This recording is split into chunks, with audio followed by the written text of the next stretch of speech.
In this world, healers have been recognized for their exceptional abilities and are often given positions of power as a result. There is even a royal academy dedicated to training the nation's best healers.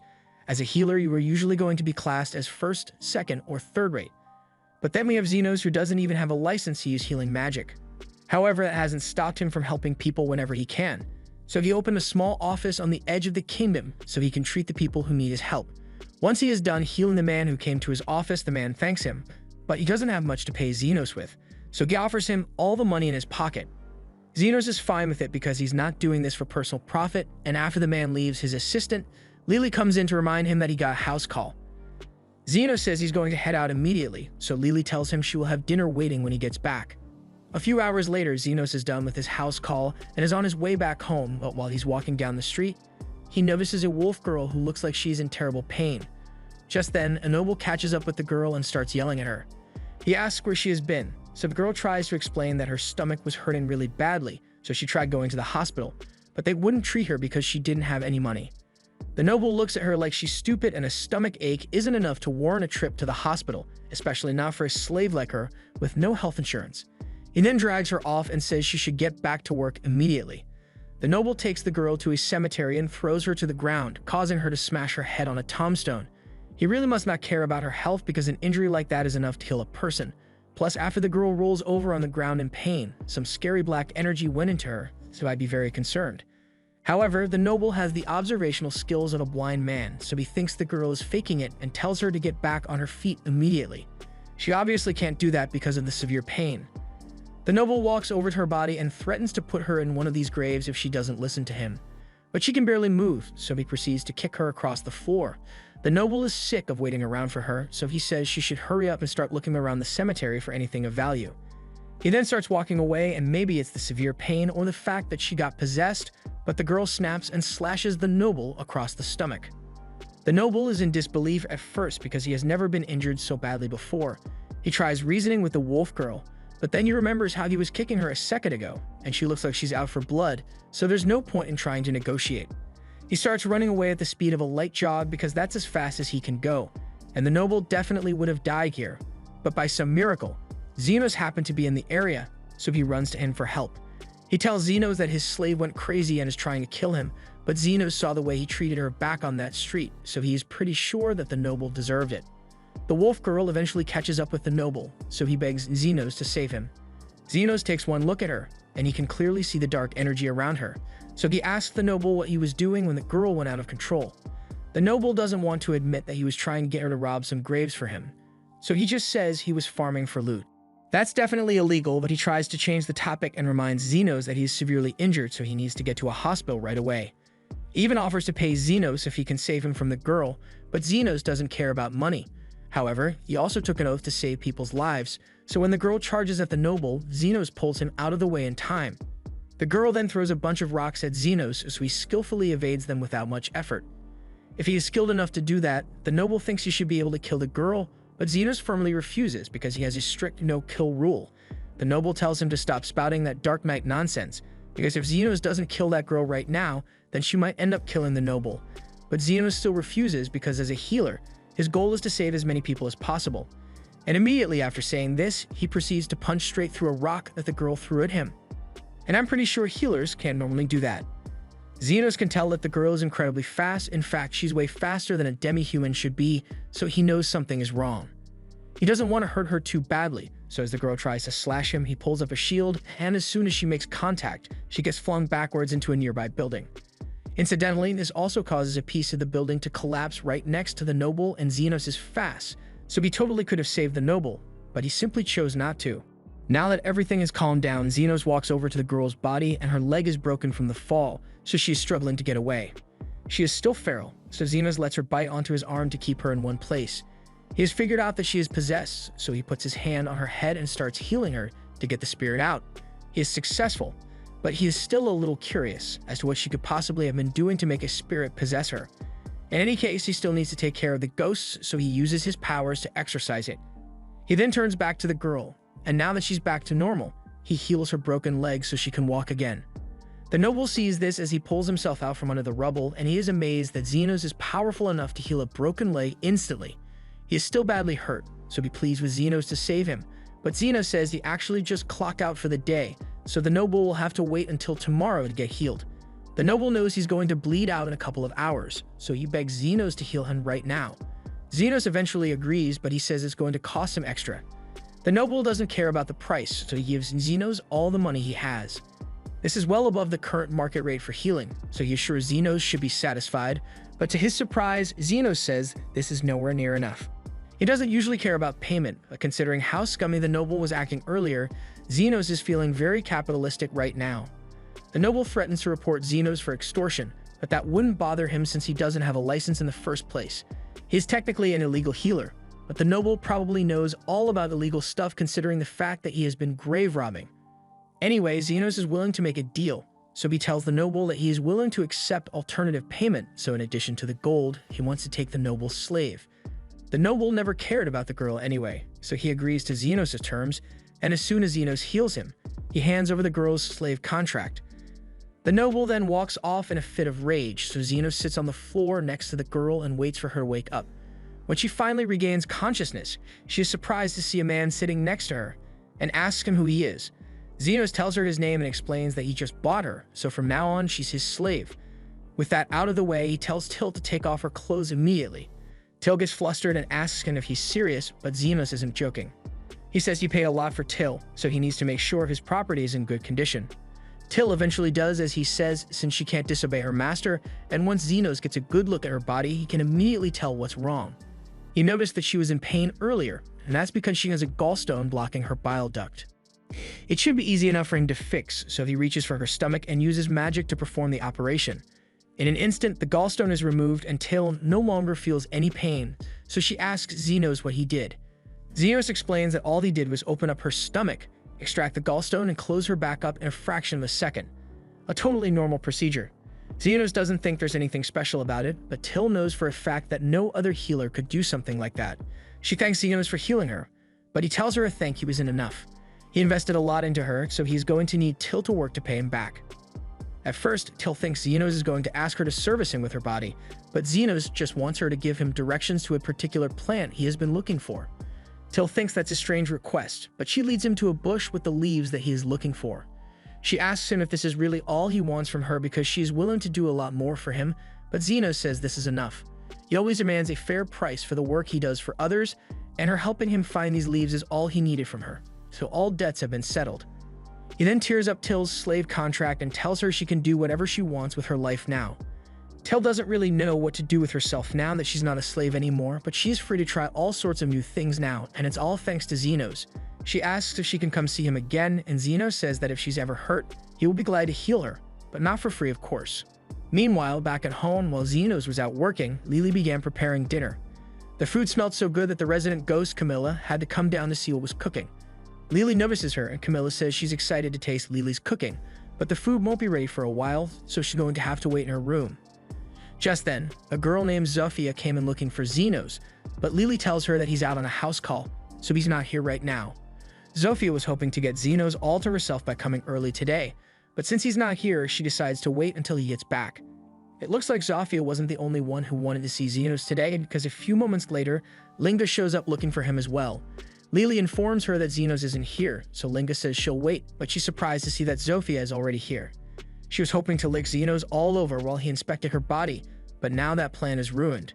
A few moments later, an orc girl named Lou bursts through the door, so Lily goes to meet her and says she can join them inside, but only after she fixes the front door she broke. Lou likes Zenos too, but she actually came because she could smell Lily's cooking a mile away, and she really wanted to try it. Eventually, Lily is done cooking, so she was off to finish a couple of her chores and leaves the others in the kitchen. The second that Lily leaves the kitchen, the demi-human girls can no longer resist the smell of Lily's food, so they all go to give it a taste test. But they're definitely smart enough to know not to empty out the entire pot. Never mind, that pot looks pretty empty now. The three are starting to realize how badly they've messed up because Lily is definitely going to be mad once she gets back. A few moments later, Lily returns, and after seeing what has happened, she smiles at the girls and demands that they explain themselves. Later that night, Zenos finally returns home and Lily apologizes because dinner isn't ready like she had promised. There was a bit of a problem with the food, but she already found the solution. She sent the girls out to gather ingredients for her to make a new dish, and by the time they return, they brought way more ingredients than she expected, so Lily will be able to make a feast night. But before that, she knows Xenos must have been working hard all day, so she says she'll prepare a cup of tea for him so he can relax. Xenos was once part of a world-class adventurer party, but one day the party leader, Aston, throws a gold coin at him to remind him that he is poor and says he is kicking Xenos out of the party. He tells Xenos he is a worthless waste of space and the party is better off without him, but Xenos knows for a fact that he is the only thing keeping this party together. However, Aston refuses to believe that. He only recruited Xenos to use him as a human shield since no one would care if he got killed in battle. But now that their party has become strong, Xenos tries to tell him that the only reason they are strong is because he is there to heal them every time Aston does something stupid. But Aston tells him his shady, self-taught healing skills are worthless, and any other healer could do a better job than him. Meanwhile, out in an alley, two slave traders are trying to hold an elf girl down so they can tie her up to be sold later. The woman warns her partner to be careful not to hurt Lily since elves are really rare, and they can get more money if she's in good condition. The man already has her pinned to the ground, but Lily refuses to go down without a fight, so she kicks him in the balls, and while he is wincing in pain, she starts running away. She probably could have escaped too, but unfortunately, the man had a bow, so he shoots her in the ankle. Lily falls to the ground, and she can't run away anymore, so the man catches up to her. He tries to hold her down again, but Lily bites his hand with the force of 1,000 chihuahuas, so the man has to stab her to get free. Xenos happen to be walking through that alley, and he finds Lily on the floor, bleeding out, and asks the two if they are the ones who did this to her. They tell them to frick off because slavery is perfectly legal in this country and they own Lily, so they can do what they want with her. Xenos knows they are right, so he legally can't do anything to help Lily. But then he comes up with an idea and tells them he wants to buy Lily. He offers them the gold coins he got from Aston, and normally they refuse since elf slaves are worth way more than one gold coin, but since she's already bleeding out on the floor, they decide to take the money and leave. Once they are gone, Xenos walks over to Lily to see if she's still alive. Lily has already accepted her fate and is telling Xenos to just leave her here, but he tells her she's not going to die. Lily looks down at her wound, and she is surprised to see that Xenos has already healed her completely. She thanks him for his help and apologizes for the gold coins he spent to buy her, but Xenos didn't really want to keep it anyway since it reminded him of Aston. He asks Lily if she has a home to go to, but with her being a slave and all, it's pretty safe to assume that she's broke and homeless. She's also very hungry, so Xenos offers to get her some food and clothes before they do anything else. Xenos ends up taking her to a diner nearby and buys her a new set of clothes along the way. Lily is happily eating the food Xenos bought for her, but she's a little confused since he didn't buy any food for himself. Xenos tells her he isn't hungry, but in reality, he's just really broke. He spent the last of his money on clothes and food for Lily, and since he got kicked out from Golden Phoenix, he's probably going to have to get a new job soon, so he doesn't starve. Just then, a man stumbles into the diner and it looks like his arm is hurt. He got into some trouble, and he managed to make it out alive, but he's definitely not okay. Xenos takes a look at him from across the room and from the hole in his arm and the mild burn marks. He deduces that the man must have been shot by a magic gun. It's not that big of a deal since the guy is a lizard person, so the wound should be able to naturally heal within a few days. But then again, the wound is pretty deep, so it'd be better to take care of it right now. Xenos stretches his hand out to cast heal on the man, and within a few seconds, the hole in his arm seals back up. The man is surprised that his arm is suddenly back to normal, so he asks Xenos who he is, and before he can even respond, Lily declares that Xenos is a legendary healer. The man has never heard of him before, but he is really grateful for Xenos' help, so he hands him a couple of coins and promises to spread the word about him. Xenos was a little confused as to why the guy gave him money at first, but then he realized that healers usually get paid for healing people. That gives him an idea, so he decides to open a clinic and become a professional healer, but since he's from the slums, it'll be hard for him to get an official healing license. Plus, running a legit business would mean he has to pay taxes, and in the words of Virgil, tax evasion isn't a crime, it's an obligation. That's why Xenos is going to become an underground healer. Lily doesn't really understand what he's talking about, but if Xenos is going to open a clinic, then she wants to help him. Xenos thinks about it for a second, and since opening a clinic without a license would be illegal, he's not sure if it's right to drag an innocent kid into this. But Lily reminds him that he purchased her a few minutes ago, and that makes him her master, so it is her duty to follow him no matter how many laws he breaks. Xenos didn't really intend to become her master though, he just wanted to help her out. Lily then points out that she has nowhere to go, so if he doesn't take her with him, then it'll be his fault if she ends up as a slave again. Xenos eventually relents and agrees to let Lily come with him, so she swears that she will serve Xenos with every inch of her body, but he asks her to please not make this weird. Anyway, if Xenos is going to open a clinic, He's going to need to solve his current homelessness issue, so he takes Lily to an abandoned section of the city to look for a place to stay. Lily asks Xenos why he wants to live here, so he explains that he needs to stay hidden, so the Royal Association doesn't find out about his illegal clinic. Plus, with how spooky this place is, the property values are the perfect price for his empty wallet. Free. Lily can't deny that, but she is still worried because she knows that scary monsters tend to live in places like this. The two of them eventually find a house that is still perfectly intact, so Xenos thinks he just hit the jackpot, but as soon as Lily sees the place, she is terrified because this looks like a textbook haunted house.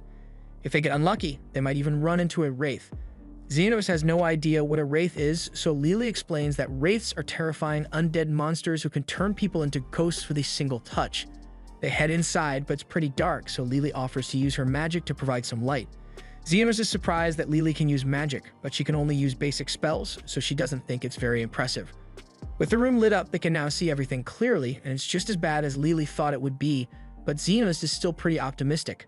This place still has a good roof, and the support pillars are sturdy, so it's perfect for their clinic. However, they run into one major problem. There's actually a wraith here, and she says she's going to suck Xenos dry of his life force. Lily is freaking out, but Xenos is just disappointed that the house was already occupied. Carmilla charges at Xenos, but he easily knocks her back with a heal spell and destroys both of her arms.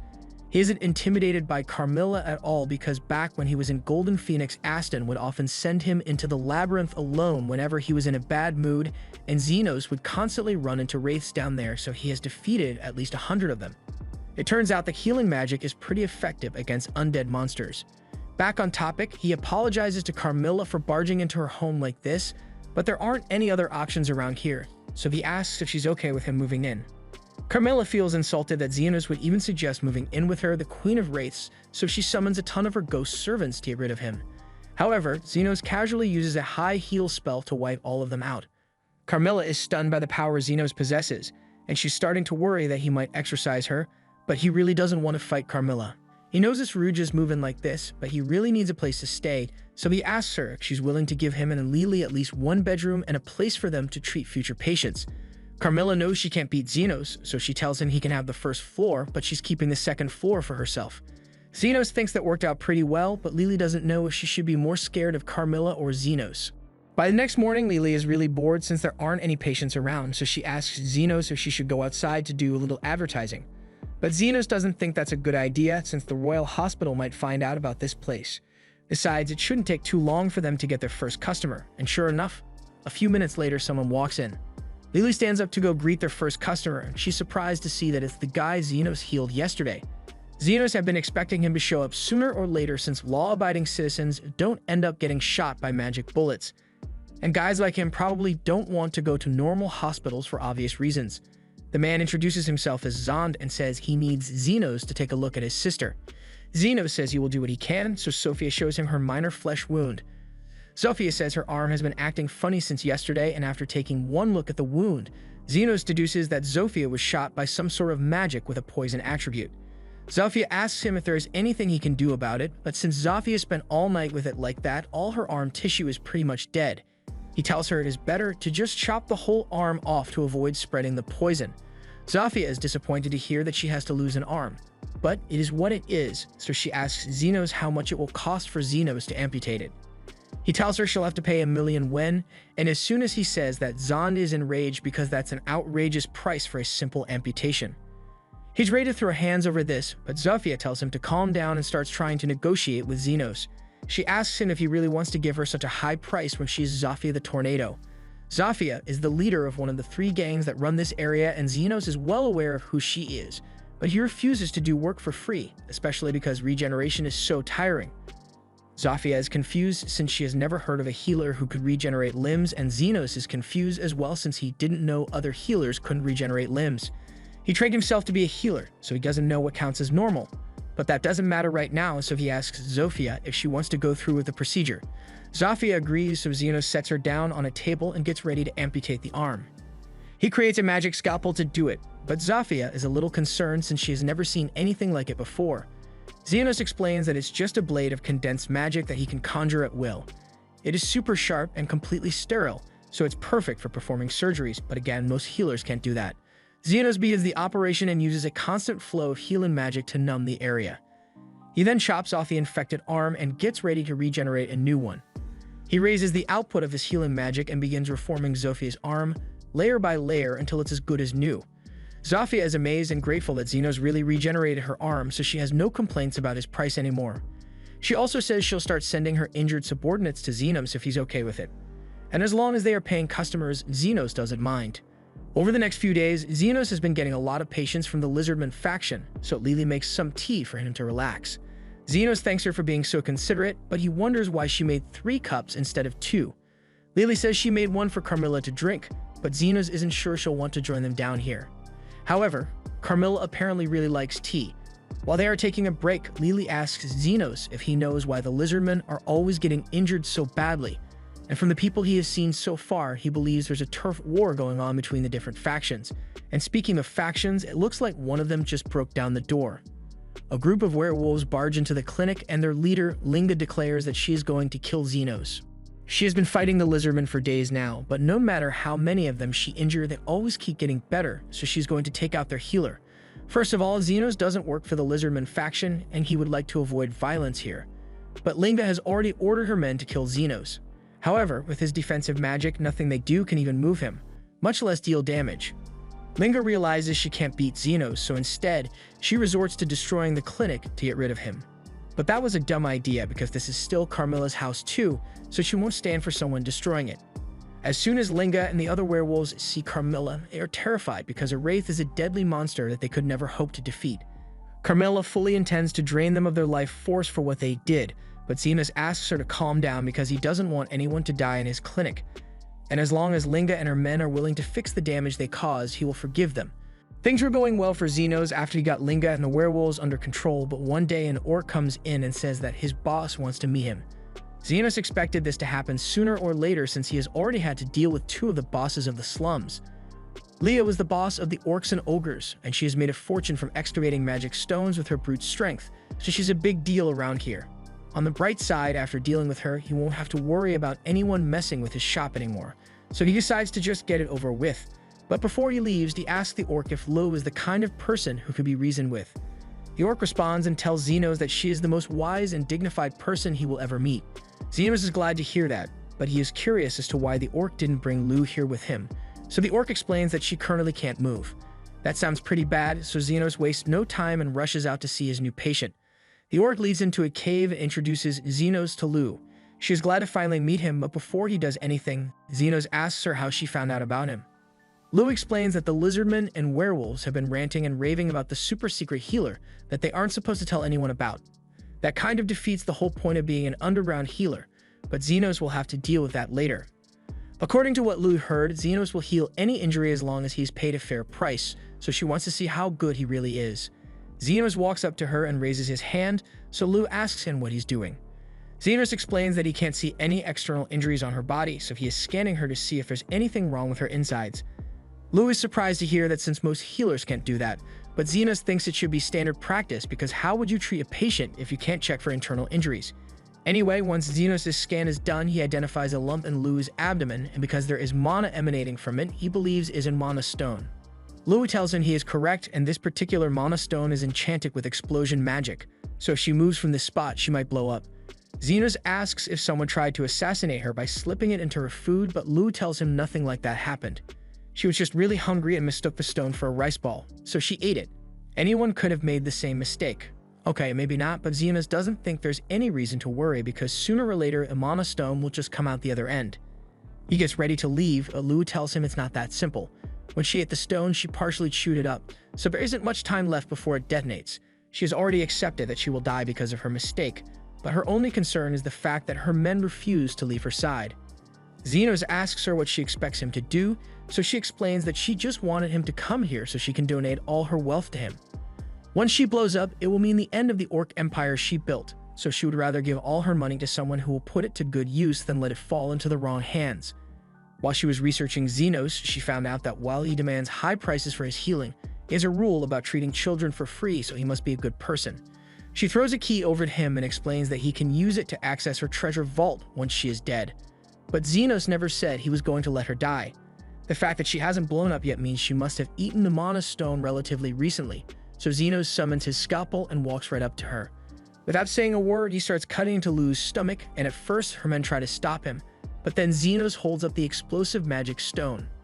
In those few seconds, he managed to cut Lu open, retrieve the stone, and heal the incision, so she doesn't have to worry about blowing up anymore. But the Mama Stone is still highly volatile, so for everyone's safety, Xenos puts it in his hands and squeezes until it blows up. That explosion would have been enough to destroy a whole city block, but Xenos protected his hands with defensive magic, so he's perfectly fine, although it still really hurt. He then hands the key back over to Lu and tells her she doesn't need to worry about donating her fortune anymore. She is still having a hard time believing that Xenos really chose to save her instead of just taking her money, but he says he only requires a fair price for his healing, and an entire fortune would have been too much.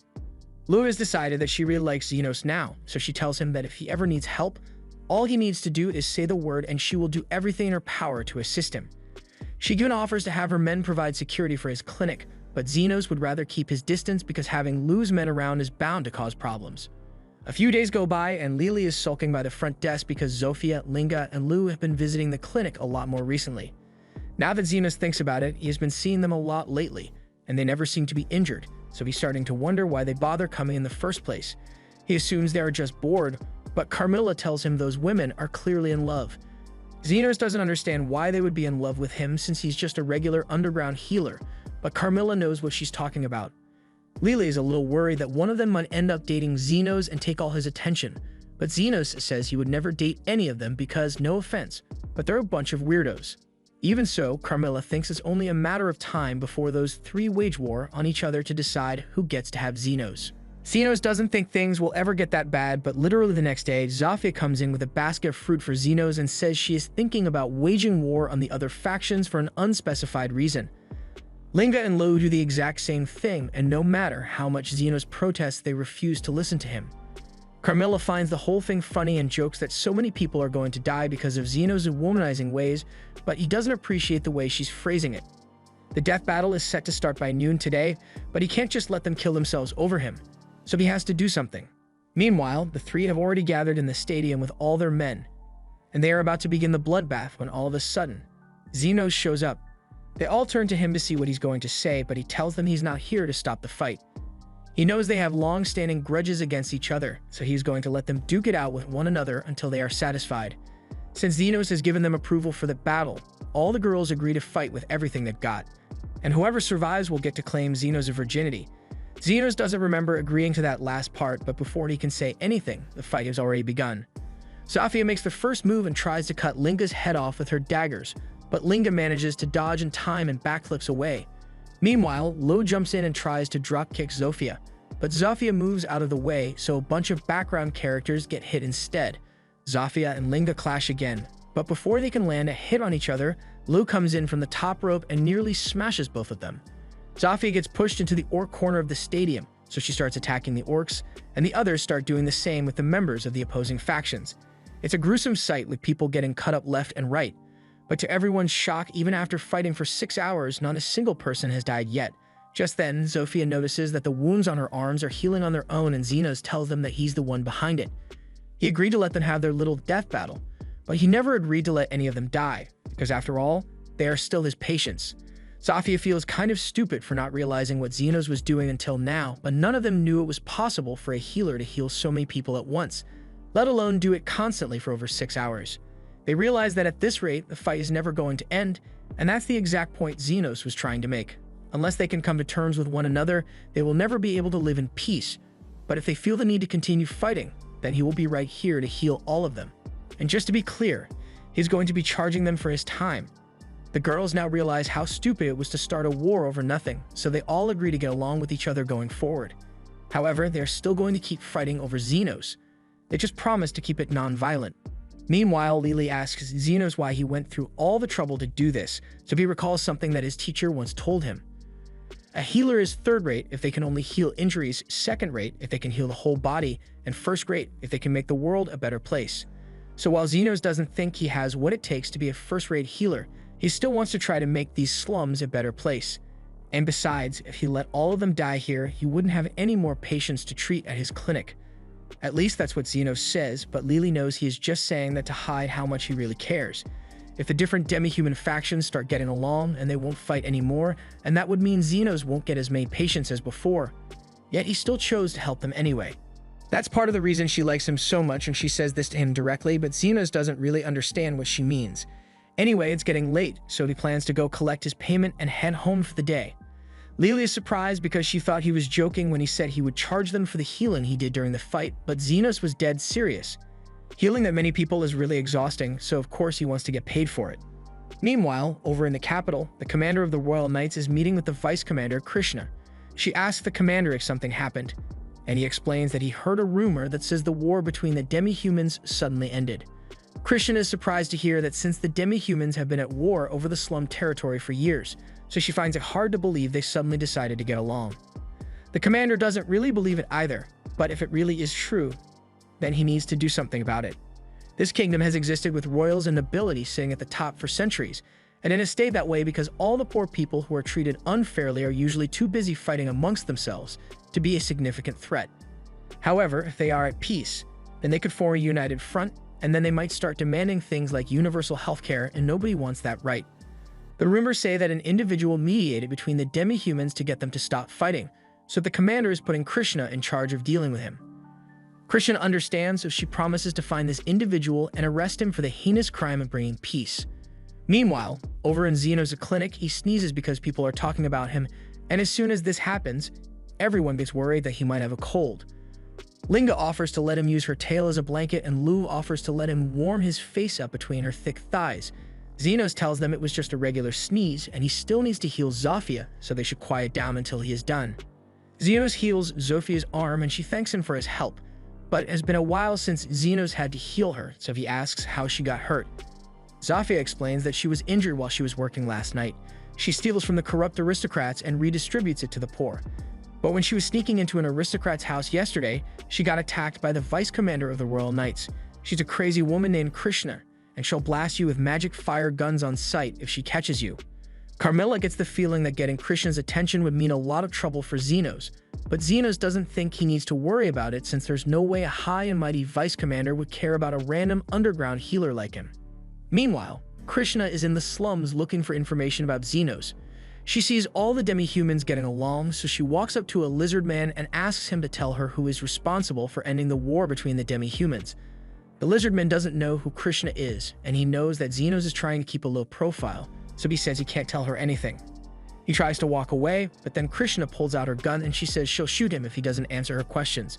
However, the lizard man is willing to get shot for Xenos' sake, so he tells her to do it already. Just then, Zofia and her brother happen to be passing by, and Krishna isn't prepared to deal with them right now, so she decides to run away. She ends up getting lost in the abandoned part of the city, and by pure chance, she comes across Xenos' clinic, so she steps inside to ask for directions. Xenos is willing to show her how to get back to the main city, but then Lily comes out with some tea, and as soon as Krishna sees Lily's elf ears, she blasts Xenos in the head with her gun. Lily can't believe Krishna would shoot Xenos in the head out of nowhere like that, but Krishna says she has a perfectly justified reason. In addition to her current mission, she was tasked with investigating a string of recent kidnappings in the area. And since Xenos is a human while Lily is an elf, Krishna immediately assumed that Xenos must have kidnapped Lily and responded by shooting him in the head. There are so many problems with Krishna's logic here. So Lily explains that Xenos basically adopted her, and she is here of her own free will. Krishna realizes that she might have jumped to conclusions, and now that she thinks about it, it would be odd for a kidnapping victim to be as happy as Lily. On the bright side, the bullets she used were non-lethal, so she's pretty sure she didn't kill Xenos, but she thinks he might have been knocked unconscious from the blast. However, to her surprise, Xenos seems to be perfectly fine. She apologizes for jumping to conclusions and shooting him like that, but she is curious as to how he managed to survive it unharmed. He tells her he just used some defensive magic to block the bullet before it hit him, but Krishna doesn't believe it because no ordinary defensive magic should be able to stop her bullets. As far as Xenos knows, his defense magic should be totally ordinary, so he has no idea what she's talking about, but over her years as the vice commander of the Royal Knights, she has seen a lot of defensive magic, and she knows Xenos' shields are on par with a Grand Sorcerer. Once Krishna mentions that she is the vice commander of the Royal Knights, Xenos and Lily are put on edge because they realize her being here might spell trouble for them, and Krishna apparently has something that she wants to ask Xenos for help with. To avoid another confrontation, Xenos agrees to talk to her, But he also sends out a warning to all of its clients to make sure none of them show up while Krishna is around. They all sit down and Krishna tells Xenos that she's currently on a secret mission here and she would like his assistance. Xenos says he doesn't want to get involved, but Krishna insists that it is the duty of all citizens to cooperate with the orders of knights. With how much of a loose cannon Krishna is, Xenos is worried she might shoot him again if he refuses to help, so he decides to play along. She informs him that her mission is to find a particular man and arrest him on sight. She doesn't have a name or description, but this mediator is the one who ended the war between the different factions. Xenos spits up his tea once he realizes that the person Krishna is trying to arrest is him, but he plays it cool and asks her why she is hunting the mediator down. Krishna explains that the knight's orders simply cannot ignore someone with the power to bring peace between the factions, but when she tried violently interrogating one of the locals, he refused to tell her anything despite her threats. In Krishna's mind, if the people of the slums aren't willing to sell out the mediator, then that must mean he's an evil mastermind who must be stopped. Xenos tries to explain to her that it's possible that this mediator is trying to avoid a spotlight, so if she just leaves and gives up on searching for him, he probably won't cause any trouble. Krishna asks Xenos if he happens to know who the mediator is, so he makes up an excuse and says he is just speaking from instinct. In any case, Krishna can't simply ignore the mediator because she was given a direct order from her commander, and anyone with the power to stop the war between factions is too much of a threat to leave unchecked. Lily speaks up and says Krishna doesn't have to worry about the mediator destabilizing the nation because he is only interested in making money from honest work. But from the way Lily is talking about the mediator, it seems like she knows him personally. Lily panics and starts telling Krishna that she doesn't know the mediator either, and Krishna is starting to get suspicious, but she lets it go for now. It's getting late, so Xenos tries to use that as an excuse to get Krishna to leave, but while he is pushing her out, she notices the bed in the corner. She finds it odd that Xenos would put a bed down here, and Xenos doesn't want to explain that he and Lily share it because there's a wraith upstairs, so he tells her it's just a spare bed. As soon as Krishna hears this, she asks Xenos if he would be willing to let her use it. She has been having trouble finding a base of operations within the slums, so she would appreciate it if Xenos let her stay here until her mission is over. And of course, she's willing to pay for the accommodations. Xenos can't really refuse without making Krishna suspicious, so he ends up agreeing, and Carmilla finds the whole thing hilarious. Lily makes a little green tea for their new guest, but Krishna can't handle hot drinks, so she starts blowing on it. Lily is still jealous that there's a new woman here trying to steal Xenos' attention away from her. So to demonstrate her superiority, she sits on Xenos' lap and asks him to pat her head as usual. Xenos does what Lily wants, but he's a little confused by her random request, so Carmilla comes over and tells him Lily is jealous. Xenos is startled since Carmilla just whispered in his ear while invisible, but she's just really invested in all the drama. Lily refuses to let Krishna steal Xenos' affection, so she dotes on him even more than usual to assert dominance. But Krishna doesn't seem to care at all and is still busy blowing on her tea. Eventually, Lily falls asleep, so Xenos tucks her into bed and goes back into the living room to continue his discussion with Krishna. He explains the whole story about how he rescued Lily from slave traders, and it seems those slave traders were part of an illegal trafficking ring that operates around here. That explains why Lily was so trigger-happy earlier, but unfortunately, Xenos doesn't have any information about the traffickers. On another note, Krishna has a question she would like to ask, since it's clear that Xenos must be a master mage who has perfected his defense magic. Krishna wants to know if it would be possible to regenerate an entire arm if someone put an equal amount of training into healing magic. Xenos is about to ask if it's really a big deal for a healer to regenerate an arm, but before he could finish his sentence, Krishna says it should be impossible. The only people who would have that kind of power would be saints or the highest level of healers. Xenos asks why she's bringing this up, so Krishna explains that she recently got into a fight with Zofia, and she recalls doing a lot of damage to Zofia's arm. Yet when she saw Zofia yesterday, her arm was back to normal. She believes there must be a healer in the slums who is capable of regenerating an arm, and if that's true, then it would make sense for that person to hold a considerable amount of influence over the faction leaders. Krishna plans to resume her investigation in the morning to look for any clues to lead her to this evil healer, but Xenos has no idea why she believes a healer would be evil. In fact, Krishna seems to have a negative outlook on the entire slum, so he asks her if there's a particular reason for that. Krishna admits that she may be biased, but that's because someone from the slums killed her mother. Krishna's mother was a kind person and truly wanted to help as many people as she could. She would often go to the slums and organize events to feed the people in the slums who couldn't afford to buy food, but one day she just didn't come back. According to the witnesses, Krishna's mother was attacked and killed in order to steal her wedding ring, and she was devastated when she found out. Her mother had saved so many people from dying from hunger, yet no one was there to save her when she needed help. That's why Krishna decided that she would join the Knight's Order and become an invincible hero capable of delivering justice to the criminals in the slums. The next day, Krishna heads out to resume her investigation, so Xenos can start treating his patients again. Zofia comes in with a small wound on her arm, and she would like Xenos to take a look at it.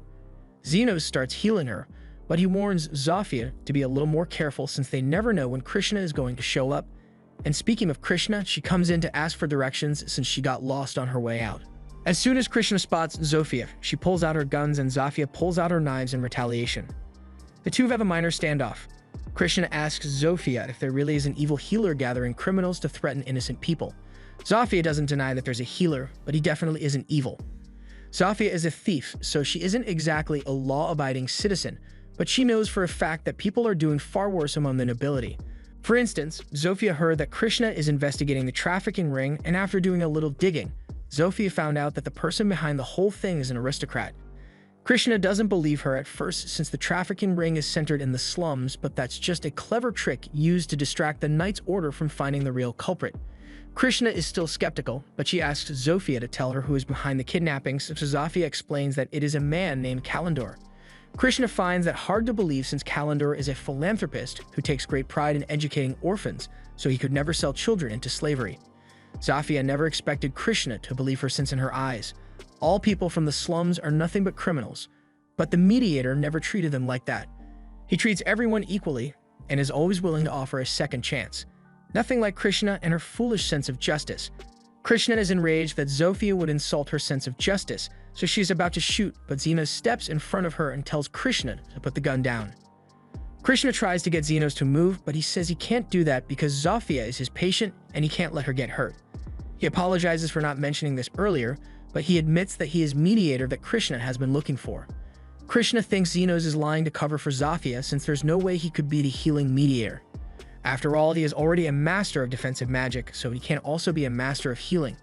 Xenos wouldn't exactly call himself a master, but he is sure that he is skilled in both healing and defense magic since both just require him to amplify a body's natural functions. None of this makes any sense to Krishna, but she still doesn't believe that Xenos is the healer. It is clear that he is siding with Zofia, but out of respect for the hospitality he showed her yesterday, Krishna decides to leave without a fight. As she walks out, Lily notices that Krishna is walking in the direction of the district where all the aristocrats live, and Xenos suddenly realizes where she must be heading. Krishna took what Zofia said about Kalendor seriously, so she went to his mansion to have a little chat with him. She obviously can't tell him that she thinks he is responsible for the child trafficking ring, so she makes up an excuse for her visit. She tells him that she heard about a recent rise in theft around this area, and Kalendor admits that he has been having some trouble with the Lizardmen gang lately, so Krishna says she is planning on increasing security patrols around here. But before that, she wanted to inspect Kalendor's manor to get a feel for what his personal security is like. Kalendor understands why she would want to inspect his security measures, so he offers to give her a tour of his manor. Krishna is then led around the entire building, and after the tour is over, Kalendor asks her what she thinks about his security. Krishna commends him for his great attention to detail when securing his mansion, but she notices something strange during the tour.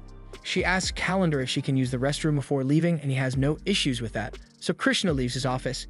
Kalendor is a high-ranking aristocrat, so it isn't strange for him to have a high level of security, but it's odd that he's putting so much effort into securing the backyard.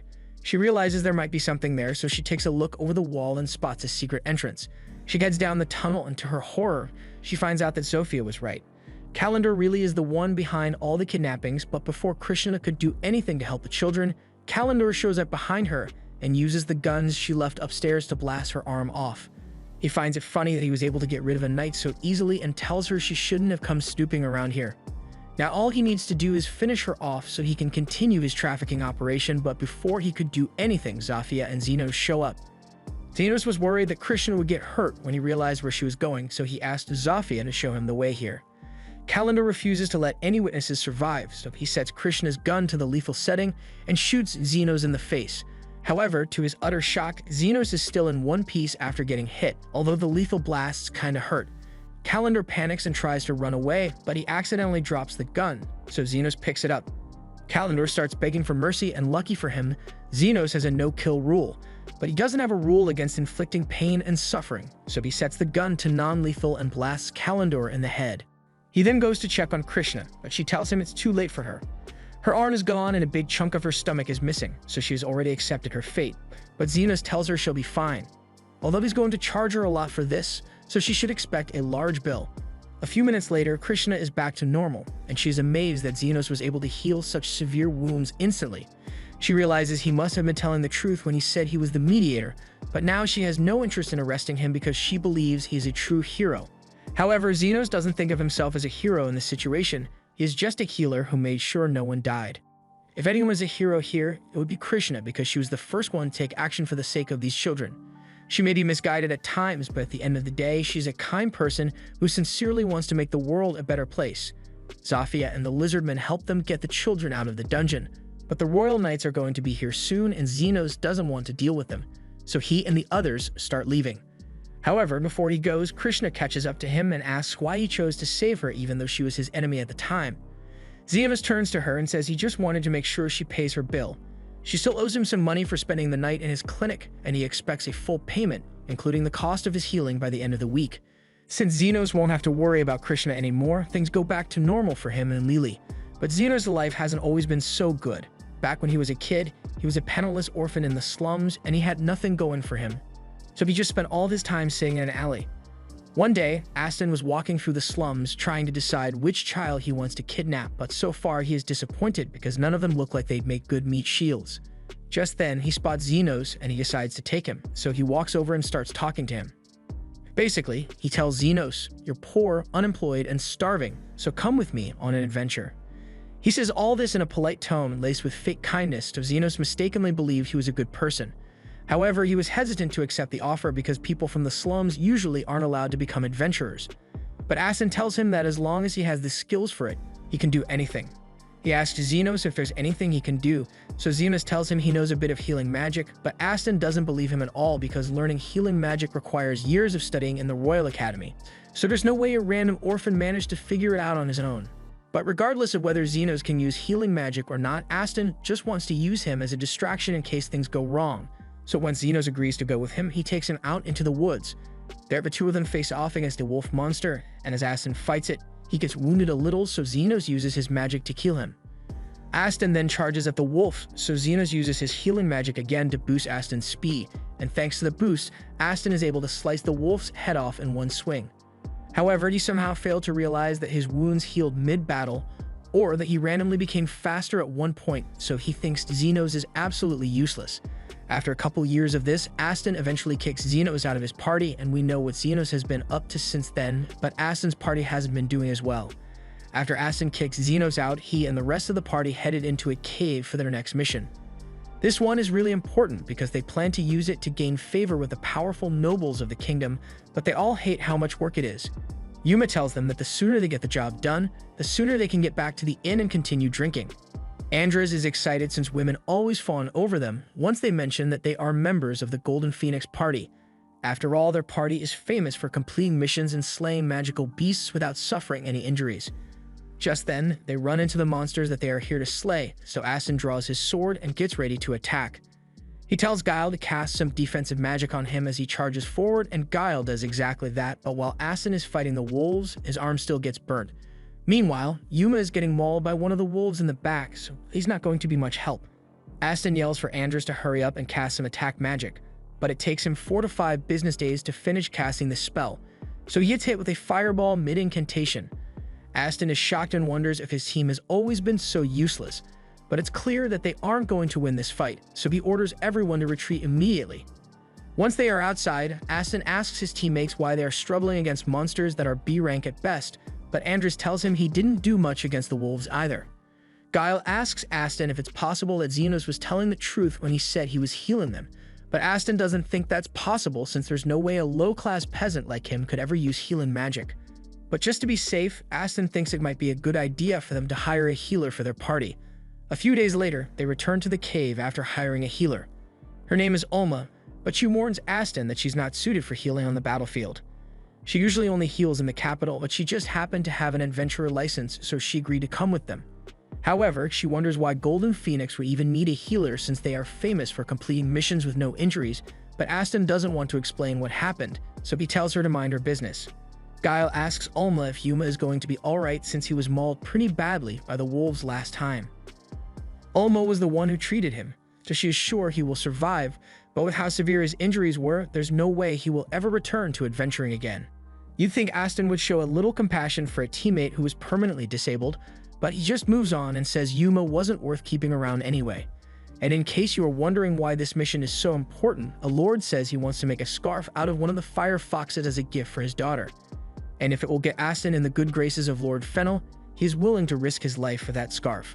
However, not even 2 seconds later, his plan starts falling apart because the wolves launch a surprise attack. Aston immediately starts fighting back and asks Guile to cast his defensive magic on everyone, but as Aston charges forward, he fails to land even a single hit on one of the wolves. The wolves then shoot 4 fireballs at him, and Aston is able to block 3 of them, but the final blast hits Andres in the gut, and he's down for the count.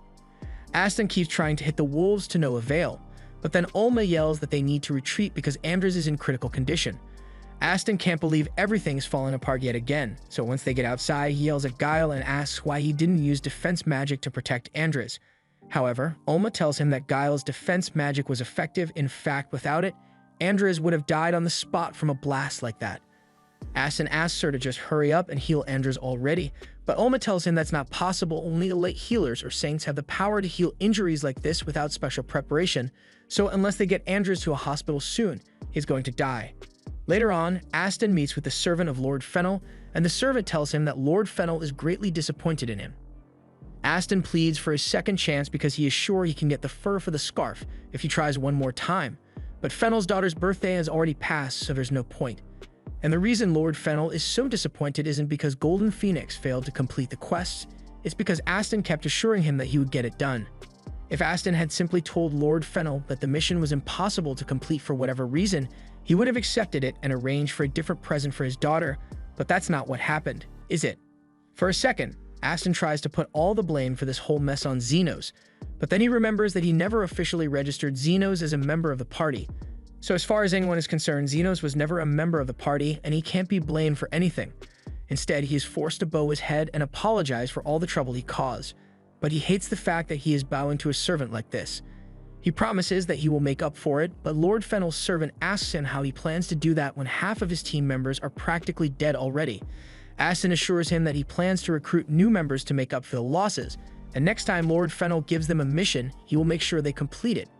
With that, Lord Fennel's servant leaves, but Guile asks Aston if it's really a good idea to be making promises like that. After all, they've got no leads on skilled people to recruit, and there's no way they can handle quests with just the 2 of them. Aston tells Guile he doesn't have to worry because he already has a plan. He still doesn't think Xenos is worth much, but he can't deny that the party was a lot better when he was around, so Aston plans to just bring him back. And he is convinced that Xenos will be desperate to rejoin Golden Phoenix despite all the poor treatment he got. The next day, Aston and Guile head into the slums to look for Xenos, but they have no idea where to start looking, so Aston comes up with a bright idea. He's going to hire the 3 faction leaders to help him find Xenos, and he's sure they'll do it because lowlives like them will do anything for money. A little while later, he has a lizardman lead him to Zafia and says he wants to hire her for a job. Zafia isn't really interested since this is cutting into her daily clinic visit time, but she's willing to hear out a paying client. Aston introduces himself as the leader of Golden Phoenix and tells Zofia that he is looking for a man named Xenos who came to the slums about 2 months ago. Zafia can't believe what she's hearing at first because Xenos told her all about how Aston kicked him out of Golden Phoenix, and that was already a dumb move, but she never thought Aston would be dumb enough to come looking for Xenos afterward. She tells Aston to get out of her sight because Xenos has better things to do than meet with him, and frankly, the sight of Aston disgusts her. Aston gets offended, and for a moment, he considers attacking Zofia, but then he realizes he would get his ass handed to him, so he backs off. Since Zofia refuses to help him, Aston tries going to Linga's faction for help, but as soon as she figures out who Aston is, she tells him to get lost. Aston is shocked that Linga is friends with Xenos too, and just in case he's thinking of causing a scene, Linga reminds Aston that she could kill him 3 times over before he even blinks if she wanted to. Aston then tries going to Lou for help, but just like the others, she tells him to go to hell. And if she finds out he's been harassing Xenos, she's personally going to squish his head between her thighs. Aston and Guile immediately leave Lou's cave, and Aston can't believe that all the faction leaders care about Xenos this much. He tries to convince himself that they must be talking about some other guy called Xenos, because there's no way the Xenos he knows could have that much influence here. But speaking of Xenos, Guile happens to spot him walking down the street with Lily, Lily and Xenos just finished their shopping for the day, so they were getting ready to head home when Aston suddenly calls out to Xenos. Xenos is shocked to see Aston and Guile again, but he doesn't really like looking at them, so he starts walking away. Aston stops him and yells that he came here specifically to welcome Xenos back to Golden Phoenix, but before he is even done speaking, Xenos turns him down. Aston can't believe it since he was convinced Xenos would be grateful to rejoin the party, but Xenos starts listing off all the shit Aston put him through last time, including all the poor treatment and abysmal payment. There's literally no reason for Xenos to go back to Golden Phoenix, but if Aston is that desperate, Xenos says he is willing to accompany him on a few quests if he has the time. But Xenos refuses to work for Exposure anymore, so Aston is going to have to pay him a fair amount this time. Xenos wants 50,000 for healing basic injuries and 1 million for healing critical injuries. On top of that, Aston will have to pay extra for Xenos' defensive magic and buffs. But if Aston doesn't want to pay the price, then there's nothing more to say, so Xenos starts walking away again. Aston is offended that Xenos would dare to reject him, so he draws his sword and tries to attack him, but before he could do anything, he gets blasted by Krishna. She tells Aston that it's pretty dumb to brazenly attack someone in the presence of a royal knight. She came here because she wanted to see Xenos, but since Aston just committed attempted assault, she's going to have to arrest him now. However, Aston starts running because he doesn't want to end up in jail. After that whole mess, Xenos and Lily head home for the day, and a little while later, Zofia, Linga, and Lou show up. They tell Xenos that Aston tried to hire them to find him, and although they all turned him down, Zofia is worried that he might continue coming after Xenos. If he goes to the illegal underground guild, Aston might even be able to hire an assassin to target Xenos out of spite. But then again, hiring assassins costs a lot of money, and if Aston was desperate enough to come looking for Xenos instead of hiring more party members, then he's probably broke. With that said, Zofia is still concerned because there are rumors of a man named the Guide from the Underground Guild who agrees to do jobs for free under certain conditions, so if Aston manages to convince the Guide, it could mean trouble for Xenos. A little while later, Xenos can't sleep due to all the stress from meeting Aston again, so Camilla comes down to join him for some reason since she's worried about him. While she's here, Camilla asks Xenos if it's really true that he learned how to use healing magic in the slums, so he explains that he was trying to revive a corpse, and healing magic just came naturally to him after that. Carmilla tells him that resurrection magic is forbidden, but in Xenos' defense, he had no idea it was forbidden when he first tried it. Speaking of forbidden magic, Carmilla recalls something akin to artificial life from back when she was alive. It was during the time the Demon Lord was still alive, and he often fought wars with golems brought to life by forbidden magic. Just then, Xenos hears a commotion outside, so Carmilla offers to go check it out, and to her horror, she sees a large chunk of the slums on fire as a golem goes on a rampage. It turns out that Aston really was petty enough to try hiring an assassin to take Xenos out, but he was too broke for regular assassins, and was referred to the Guide instead. The Guide said he would be willing to take the job for free, but he wants to hear the full story first to decide if it's worth his time. Aston explained everything that happened in great detail, and the Guide finds it hilarious that Aston is such a selfish douche. But that aside, he thinks it would be fun to go after Xenos since he has been looking for an opportunity to try out his latest toy. Back to the present, Xenos and Carmilla have just arrived in town, and up close, the damage is much worse than they could have imagined. They are soon joined by Zofia, Linga, and Lou, and they ask Xenos for help because a lot of their people have been injured by the golem's rampage. He asks them if they have any idea where it could have come from, but it's a complete mystery to them. The only lead they have is that they saw the golem approaching from the deep parts of the slums, but that doesn't explain why it's here in the first place. After learning that the monsters came from the deep parts of the slums, Xenos gets worried that the Underground Guild might be behind this, but now's not the time to speculate. Xenos turns to the others and asks them to gather all the injured people in one spot so he can start healing them. But once he is done with that, he swears that he's going to make whoever is behind this regret it. At the same time, the Guide is watching the destruction unfold from a safe distance, and he is satisfied with the golem's power, but its speed could use some work. Either way, this should be more than enough to carry out the job he was given. He doesn't know much about Xenos, but he is eager to see how he will react when all of his friends begin dying one by one around him. Meanwhile, back in the city, Linga, Lou, and Zofia gather all their troops and instruct them to find all the injured and take them to Xenos. Once everyone has been rescued, Xenos prepares to heal them, so he warns Carmilla to back away so she doesn't get banished. Xenos casts High Heal on the entire area, and all the injured residents immediately start feeling better, so he instructs them to evacuate as soon as they can. He then goes around to finish healing those that were out of the High Heal range, but he is really pissed by this whole situation. Not only was he forced to come out in the middle of the night, but he also had to heal hundreds of people, and there's no guarantee that he's going to get paid for this. He plans to make the Golem master pay, but they still have no idea where he is or what his goal was in doing this.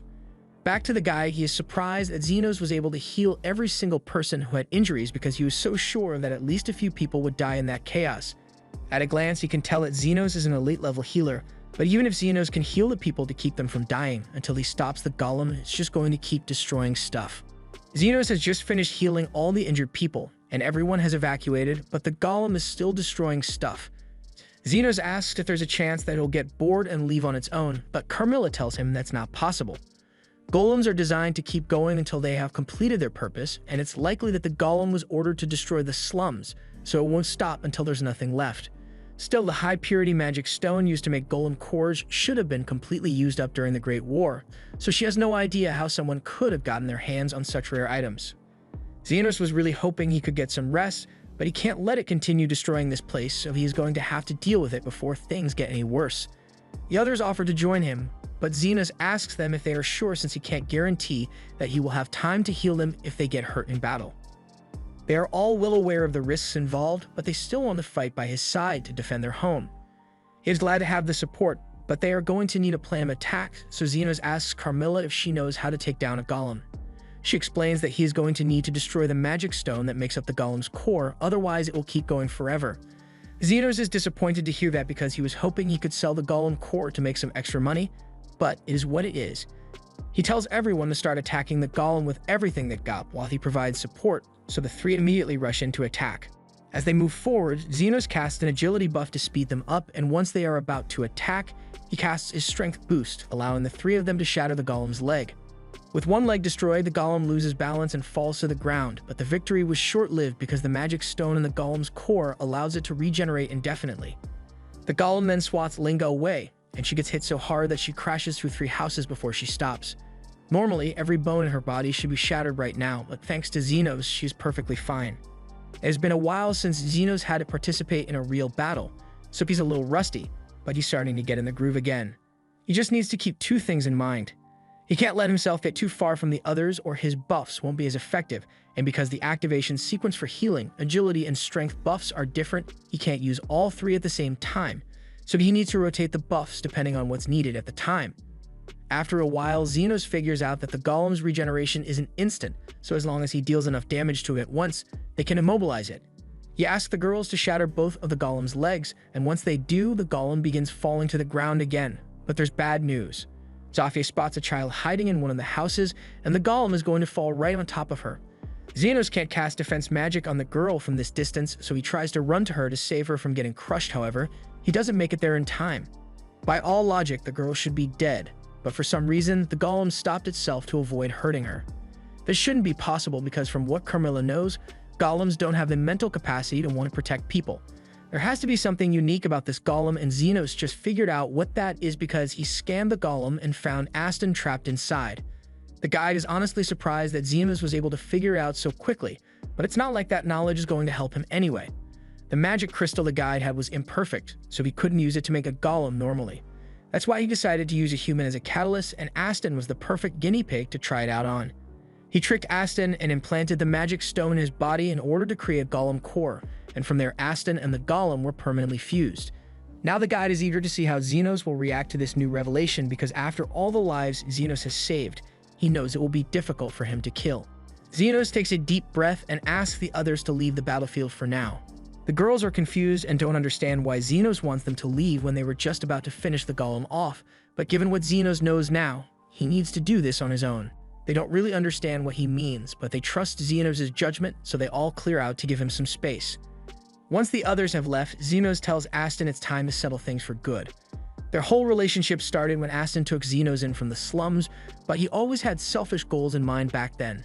However, just now he chose to save that child, and Xenos remembers Guile mentioning the reason Aston is so obsessed with money and power.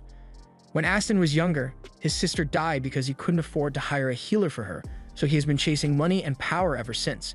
That little girl must have reminded him of his little sister, which is why he saved her instinctively. It doesn't excuse everything else that Aston has done, but it does make Xenos wonder if there's still a bit of humanity left in him. Either way, it's clear that Aston isn't in his right mind, so Xenos isn't left with much of a choice here, so he readies his scalpel. Aston tries to squish Xenos, so he runs out of the way and turns his scalpel into a sword so he can slice Aston's arms off. He then jumps into the air and slashes a hole through the golem's chest so he can see Aston's real body.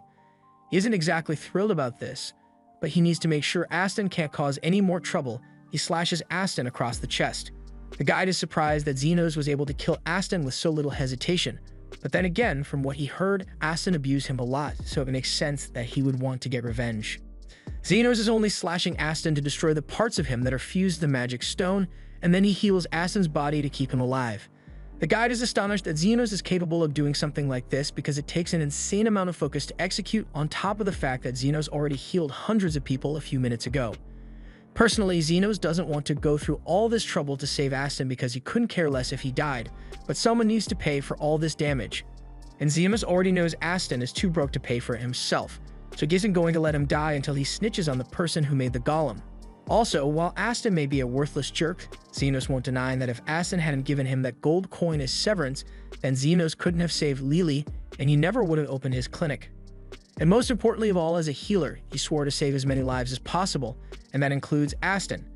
Xenos then raises his sword and lands one more slash on the magic stone, completely destroying it and releasing Aston from the golem. Things settle down after that, and after Aston regains consciousness, he now truly understands how amazing Xenos is.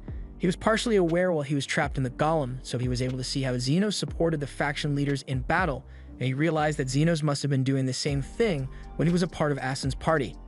Being betrayed and used like a mindless puppet made Aston realize just how much of a jerk he has been, and he knows nothing he says will fix the things that he has done, but he still wants to apologize. Xenos can't stand the sight of Aston groveling, so he tells him to raise his head, but not because he forgives him, because he wants to get a clean punch in before he goes home. He has been wanting to smack Aston for ages now, but doing it while he was unconscious wouldn't have felt right. However, now that Aston is awake, Xenos doesn't have to hold back. He gives himself a 10 times strength boost and starts slowly walking towards Aston before landing the most satisfying punch he has ever thrown. Aston is knocked out cold, and a few hours later, after he wakes up, he finds Krishna standing over him. She tells him she already ran into Xenos on the way here, so she's got the gist of what happened here. And she tells Aston that he's really lucky that there were no fatalities, because he would have had to face murder charges. With that said, she is still placing him under arrest for several other charges, including destruction of property and assault, as well as public indecency, because Xenos' punch knocked all of Aston's clothes off. She also has a message Xenos asked her to give Aston, so she tells him that Xenos took his sword while he was unconscious. It was really high quality, so if Xenos sells it, it should cover the cost of all the property that Aston destroyed. Krishna then says Xenos had another message for Aston and tells him to look in his hand. Aston does so and finds a gold coin which Xenos gave him as severance pay. With this, Xenos never wants to see or hear from Aston ever again. Aston looks to the ground in defeat because he knows he deserves this, but now he truly has nothing left. After everything that happened today, Xenos is so exhausted that he can barely walk. The others are worried about him, so they offer to carry him back home, but Xenos says they don't need to because he knows they must be tired as well. However, the girls still carry him anyway because of how much Xenos is always helping them. It's only fair that they help him now. Meanwhile, back at the clinic, Carmilla told Lily about everything that happened, so when Xenos finally returns home, she greets him and asks if he would like a cup of tea. Krishna has been doing her best to investigate the person behind the golem incident, but she hasn't been able to gather much information. All she knows is that this person is someone called the Guide, and he is very elusive. She tried tracking him down, but there wasn't much of a trail to follow. The place where Aston met with the Guide was already cleared out with no traces left behind. Zafia also did a bit of digging around the underground guild, and from what she heard, the Guide only started showing up there recently. Aside from that, no one knows anything about the Guide, so questioning the people around here won't do much good. Krishna says she is going to be pursuing the Guide as a dangerous individual, but considering how well he hid his tracks, she doubts he will make an appearance anytime soon. However, Zafia thinks the Guide is going to return sooner or later because people like him don't disappear without planning something big for their return. And if that's the case, then they are going to need to be prepared for whatever the Guide has planned. Krishna tells her to stop making baseless guesses because she has no proof that the Guide will return, but Zofia calls Krishna out because she was also making guesses a few minutes ago. Xenos tells the two of them to stop fighting and asks if there's a particular reason that Krishna has been sitting at the table on the other side of the room from everyone, because it makes it hard to hold a conversation like this. Krishna explains that while she is grateful for Zofia's help the other day, her status as a royal knight means she can't be seen casually chatting with demi-humans like this. Xenos can sense that an argument is about to break out and he wants no part in it, so before things get heated, he shoves everyone outside and tells them not to come back for today unless they are injured. Xenos then sits down at his desk and tries to relax, but then Lily nervously walks over to him and says she has an idea. She knows Xenos must be exhausted from all the mana he used in the fight against the golem, so she's about to suggest that he go to a hot spring with her to relax, but before she could finish her statement, Zofia beats her to it and bursts through the doors, asking Xenos if he would like to go to a hot spring to relax. Xenos thinks it would be a nice change of pace from his usual routine, so he agrees to it, and Zofia leaves happily. A few moments later, Linga shows up, and after looking around to make sure none of the others are nearby, she asks Xenos if he would like to go to the hot spring with her. Xenos still thinks the hot spring is a good idea, but he can't agree to Linga's request since Zofia already asked him first. However, before he could say that, Linga says she'll meet him at the hot spring and leaves. A few moments later, Lo shows up, and before she even opens her mouth, Xenos knows exactly what she's going to say. As expected, she was going to ask him to go to the hot spring with her, and she takes the fact that Xenos already knew what she wanted as a yes, so she says she'll meet him at the hot spring. And a few moments after that, the same thing happens with Krishna, so Xenos is starting to wonder why everyone suddenly wants to go to the hot spring so bad. He then remembers that Lily was about to ask him something before they got interrupted, but she doesn't want to admit that she was going to ask him to go to the hot spring with her as well, so she stays quiet.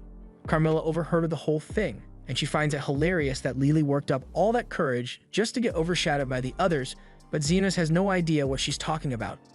Anyway, Carmilla is sure more interesting things will happen at the hot springs, and it's been a while since she got to go to one, so she says she's going to come too. A little while later, Xenos is soaking in the bath when Zofia suddenly walks in. He reminds her that this is a men's bath, but Zofia says it's fine since she put up a sign saying this bath is out of order, so no one should bother them in here. Honestly, Zofia came in here fully prepared to throw herself at Xenos, but she didn't want to push things too far, so she settled for just having a chat while the two of them soak. She mentions how people keep telling her she has changed ever since she met Xenos, and Xenos admits that Zofia is a lot less aggressive now when compared to how she was before, but right now Xenos is more concerned about the fact that Zofia is a little too close to him. Zofia was hoping the conversation would get Xenos to lower his guard enough for her to pounce, but since she got caught, she starts trying to wrestle her way into Xenos' arms. Just then, Linga shows up and she yells at Zofia for trying to get a head start and sneaking into the men's bath to see Xenos. However, Linga is here for the same reason, so she starts pretending to be dizzy so she can fall into Xenos' arms. However, Zofia refuses to let that happen, so she catches Linga and starts wrestling her away from Xenos. While those two are fighting, Lo emerges from the water and demands to be included in all the fun. Xenos asks her why she's here and why she doesn't have a towel on, so Lo explains that she has been hiding in the water waiting for the perfect moment so she could be alone with Xenos. As for why she's naked, she wanted to give Xenos a full view of her toned body, so she asks him what he thinks. Xenos honestly can't see much with the light behind Lu, but that doesn't change how weird this whole thing is. He just sits and waits for the girls to finish in hopes that they'll tire themselves out. But then Krishna shows up as well and starts yelling at the others for causing such a scene in the men's bath. However, they immediately point out that Krishna has no right to say that when she obviously came here to be alone with Xenos as well, but Krishna says that's not the point. All four of them now start fighting over Xenos, but it's really starting to get on his nerves, so he yells for them to get out and go back to the women's bath. It's so loud that Yumin can hear him all the way over in the women's bath, and she can't believe there are girls shameless enough to sneak into the men's bath, but she just hopes those weirdos don't ruin her vacation. Just then, the girls return to the women's bath, and they are all disappointed that Xenos turned them down, but they seem to be getting along well now. Yumin is a bit surprised because it's not every day you see a human, werewolf, ogre, and lizard person hanging out and chatting so casually. A few minutes later, everyone gets out of the bath and sits down to have a feast together, but Krishna is still hesitant to admit that she's friends with everyone here, so she's fighting the urge to join in on the fun. A little while later, Xenos puts Lily to bed and heads out onto the balcony to talk to Carmilla. She asks him if he's enjoying himself yet, and Xenos admits that the meal was fun, or at least it was until everyone started getting drunk and trying to sit in his lap. Carmilla finds the whole thing funny, so she tells Xenos that he might as well enjoy the harmless fun while it lasts because she's sure things are going to get very complicated for him in the future. Xenos tells her to stop talking before she jinxes his future, but it's already too late for that because a Wraith's intuition is almost never wrong. Speaking of which, Xenos recalls that Wraiths can't go out in the sun for too long, so he wonders how Carmilla even managed to get here in the first place. She explains that all she had to do was possess that staff over there and ask Lily to carry it here. Wraiths can only possess objects that they were attached to when they were alive, so Xenos asks her what she was up to back then, but Carmilla still doesn't like talking about her past, so she changes the subject and offers to pour Xenos a drink. The next morning, there's a huge explosion in the kitchen, so Yumin rushes to see what happened and finds one of the owners lying on the floor. He was preparing breakfast when the fire magic stones in the stove exploded and he got burnt pretty badly as a result. Yumin is a healer, so she says she will do what she can, but while she's able to stabilize his condition, she isn't skilled enough to restore his arm completely. She says they should rush the man to the nearest royal hospital as soon as possible so he can get proper treatment, but even then, he probably won't be able to use his arm anymore. Just then, Xenos comes to see what happened, and Yumin asks him for a little help so she can carry the man to the hospital. However, in Xenos' eyes, these injuries aren't so severe, so he doesn't think the man needs to go to the hospital. He has a ride to catch, so he gets up and starts walking away, but before he leaves, as thanks for a fun stay at the hot spring, Xenos heals the man free of charge. After that, he walks off with Lily, and Yumin thinks he's a jerk because from her perspective, Xenos just walked away from an injured man without doing anything to help, but then she looks down and realizes that the man's injuries have been completely healed. For a second, she wonders if her healing magic might have done this, but she's not delusional, so she is well aware that she isn't skilled enough to pull something like this off. The only people who are capable of such a feat are saints or late-level healers, so she realizes that Xenos must be an outstanding healer. She immediately heads back to work to report this to her boss, and Bernardo is surprised to hear that there's an elite-level healer roaming around the country. The government would probably want to have him as a national asset, but it's not like they'll be able to track him down considering the fact that all Yumin remembers about him is that his hair was black. Either way, Bernardo doesn't think they really need to worry about it, since if Xenos was kind enough to heal a severely injured man without asking for anything in return, then he must be a good guy. And there's no harm in letting a good healer do as he pleases. Just then, Yumin mentions that Xenos was wearing a black overcoat, and for some reason, that gets Bernardo's attention. He suddenly changes his mind and decides it might be worth it to look for Xenos after all, and Yumin is fine with that. But she asks how he intends to do that. Bernardo thinks about it a little, and since they couldn't find any official records of Xenos, that must mean he isn't officially licensed, so he must be operating somewhere in the slums. And Bernardo has the perfect plan in mind to get to Xenos. Later that day, Zahn drags Bernardo into Xenos' office and asks for help because he is in terrible condition. He doesn't know who this guy is, but he was coughing up a ton of blood and collapsed, so Zahn brought him here. Xenos warns Zahn that the guy might be contagious, so everyone should back away until Xenos is done with his preliminary scan. From what Xenos can see, this guy's lungs are a complete mess on the inside, and it reminds him of the red lung disease, so tells Lily keep her distance. The red lung pandemic killed a lot of people back in the day, and it's really contagious, but it should have been completely wiped out after the cure was developed, so Xenos has no idea how this guy contracted it. Just then, Bernardo gets up, and he is impressed by how quickly Xenos was able to diagnose him. He introduces himself as one of the elite healers from the Royal Hospital, although Bernardo isn't particularly good at using healing magic. Just then, Yumin rushes into the clinic looking for Bernardo, and she starts scolding him for doing something as reckless as making himself sick just so he would be taken to Xenos.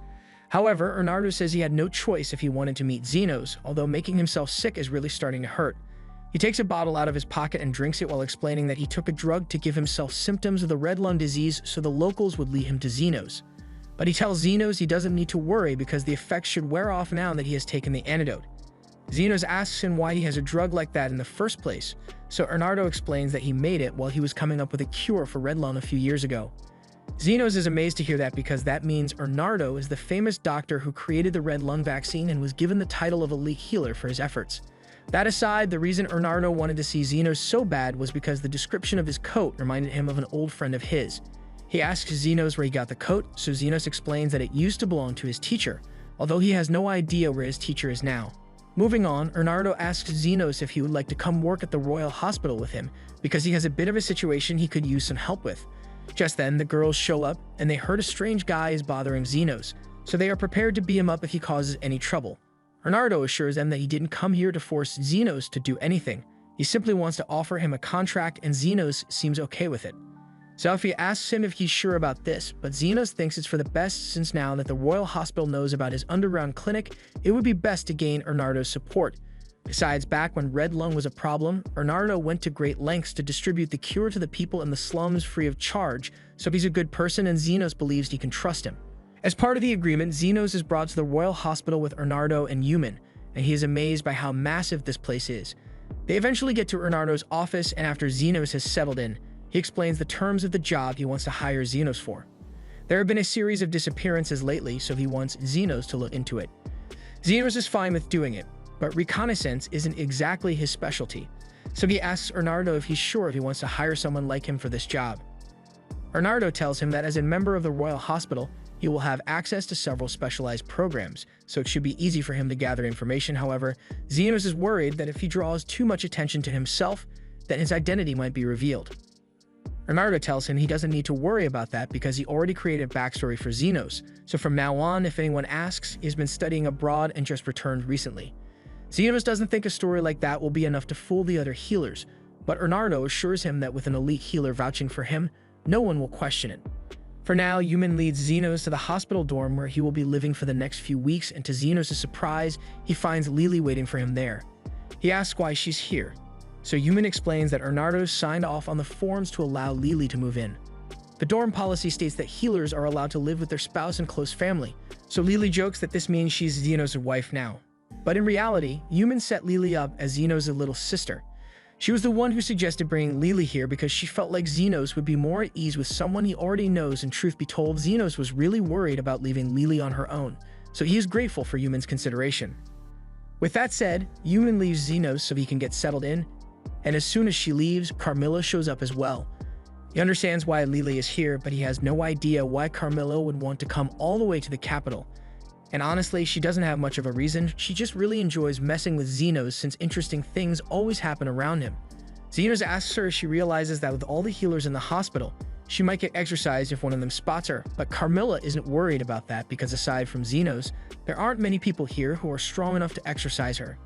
A little while later, Xenos is in the cafeteria with Yumin, and she asks him how he is adjusting to his new environment so far. Xenos tells her it's not too bad, but he's going to be really busy for a while, and he still doesn't know how he's supposed to get an official healing license.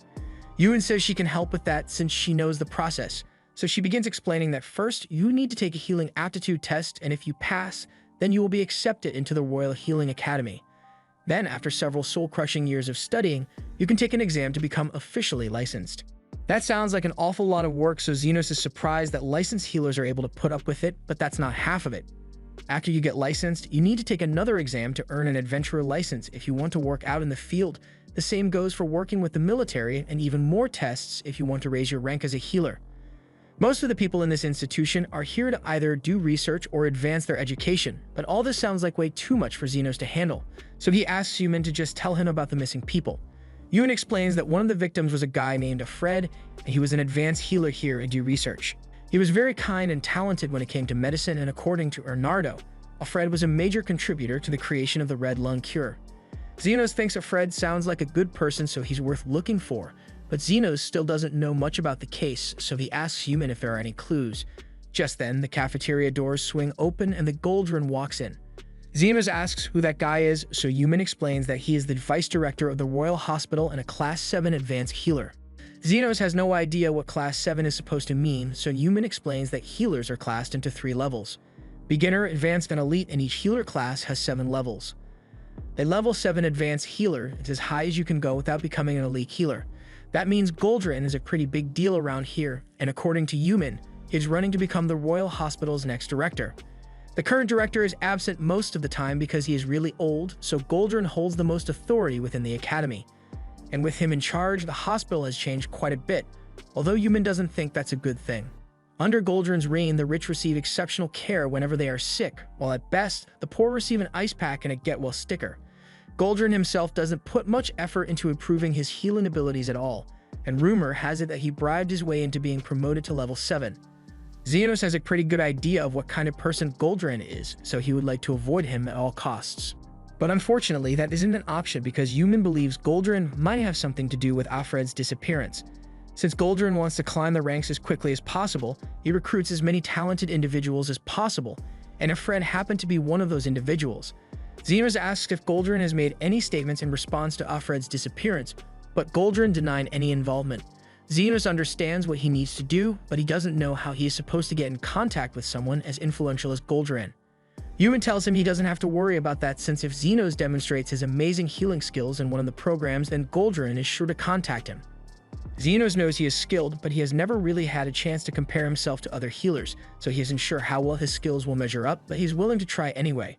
Just then, one of Yuman's associates, Crescent, walks over and asks her why she's eating in the corner of the room without him. Yuman tells him she's free to eat wherever she wants. Crescent doesn't get the hint and thinks she's just playing hard to get. He then notices Xenos, and he recognizes him as the special student that an elite healer recommended, so he's a bit jealous. But he decides to just walk away and tell Xenos that he has better not disgrace his sponsor. Xenos asks Yuman what that was all about, so she tells him that Crescent is one of her classmates, and he's a good guy, but ever since he got scouted by Goldrin, his ego has been through the roof. Back when Xenos was younger, he was practicing on a corpse he found in the alley and trying to bring it back to life, but before he could potentially create a zombie, his soon-to-be master appeared and smacked him on the head. He told Xenos that it'd be a waste to use his magic on the dead, so instead, he should use it to help the living. From that point onwards, Xenos' master took him in and started training Xenos in the ways of healing magic along with another kid named Veritra, and after only 1 year, they had both become exceptional healers. However, their master warned them not to become overconfident because being able to heal a few wounds only makes you a third-rate healer. Back to the present, Xenos is taking part in his first class as a student here, and the topic for the day is undead monsters. As the lesson goes on, Xenos is impressed because while he already knows all this information from his days as an adventurer, the way is being taught would make it really easy for someone who has never dealt with the undead to learn. The professor asks the students if they have any questions for him, so one student raises his hand and asks about wraiths. Unfortunately, the professor doesn't have much information about wraiths other than the fact that they are the highest rank among the undead. There aren't many eyewitness reports, and so far, every adventurer's party that has encountered one has been annihilated, so it is best to run away if you ever encounter a wraith. Additionally, the ones that can speak are to be avoided at all costs because the intelligence of a wraith is a clear indicator of how powerful it is. Xenos is surprised to hear this because right now he has a talking wraith chilling at home with Lily, and he had no idea that Carmilla was so powerful, but he decides to just keep it a secret so he doesn't freak anyone out. The professor then asks if any of the students have had an encounter with the undead, and the first one to raise his hand is Crescent. He introduces himself and says he spent a few years adventuring, so he has defeated around 30 ghosts. Everyone is impressed by that kill count, so they all start clapping for Crescent, and he is loving all the attention. But then he notices that Xenos isn't clapping for him, so he asks how many ghosts he has defeated. Xenos can handle around 50 ghosts at once, but he doesn't want to stand out too much, so he decides to just match Crescent's numbers and tells everyone that he can exorcise 30 ghosts.